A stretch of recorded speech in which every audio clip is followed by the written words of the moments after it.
अगर जमींदार को पता चल गया तो वो ज़रूर इसका पीछा करेगा। रफ्ता रफ्ता उसे महसूस होने लगा जैसे कोई शख्स इसका पीछा कर रहा हो। इसने अपने घोड़ों का रुख एक घने जंगल की तरफ मोड़ दिया।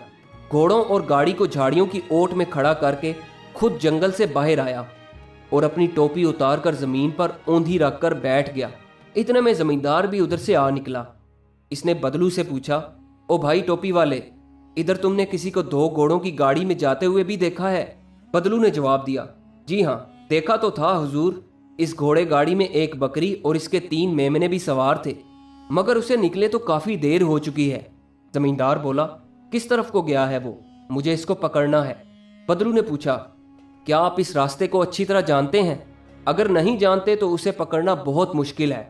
इस रास्ते में कई मोड़ आते हैं, रास्ते से रास्ता निकलता चला जाता है, ऐसा ना हो कि आप खुद भी भटक जाएं।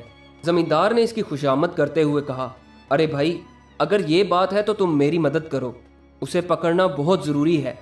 आ जाओ मेरे साथ घोड़े पर बैठ जाओ। बदलू ने कहा, नहीं हुजूर, मैं नहीं जा सकूंगा। मेरी इस टोपी के नीचे एक शिकरा बैठा है, मैं इसी की निगरानी कर रहा हूँ। शिकरा एक बाज जैसे परिंदे को कहते हैं। जमींदार ने कहा, इनकार ना करो मेरे अच्छे भाई, ये घोड़ा लो और तुम ही चले जाओ। तुम्हारे इस शिकरे की निगरानी मैं करूंगा। बदलू ने जोर देते हुए कहा, तो ख्याल रखना कहीं ये उड़ ना जाए। बहुत ही कीमती शिकरा है ये, कहीं खो गया तो मेरा मालिक मुझे कच्चा चबा जाएगा। इसीलिए तो मैं ना जाने की जिद कर रहा हूँ। जमींदार ने पूछा, वैसे क्या दाम होंगे इस शिकरे के? बदलू ने जवाब दिया, यही कोई 500 रुपये का होगा। जमींदार ने तसल्ली देते हुए कहा, तो फिर परवाह मत करो, अगर ये खो गया तो इतनी रकम मैं तुम्हें अदा करूंगा। बदलू ने बात बनते हुए देखकर कहा, नहीं सरकार, ज़बानी जमा खर्च से काम नहीं चलेगा, मुझे अपने मालिक से बहुत डर लगता है।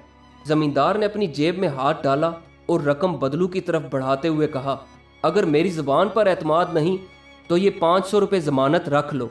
बदलू ने रुपए लेकर जेब में डाले और इसी के घोड़े पर सवार होकर चलता बना और जमींदार साहब खाली टोपी की पहरेदारी करते रहे।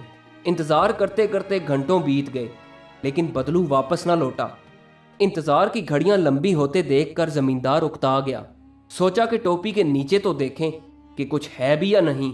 अगर नहीं है तो बेकार का इंतज़ार करने से क्या फ़ायदा। उसने टोपी को धीरे धीरे उठाना शुरू किया। देखा तो कुछ भी न था। जमींदार चिल्लाया, बदमाश कहीं का, लगता है ये वही शख्स था जिसने मेरी बीवी को भी बेवकूफ़ बनाया था। जमींदार ने नफरत से ज़मीन पर थूका और घर की तरफ चल दिया। दूसरी तरफ बदलू भी 3 खूबसूरत घोड़े, एक बग्गी और 3 नन्हे नन्हे बच्चों वाली सेहतमंद बकरी लेकर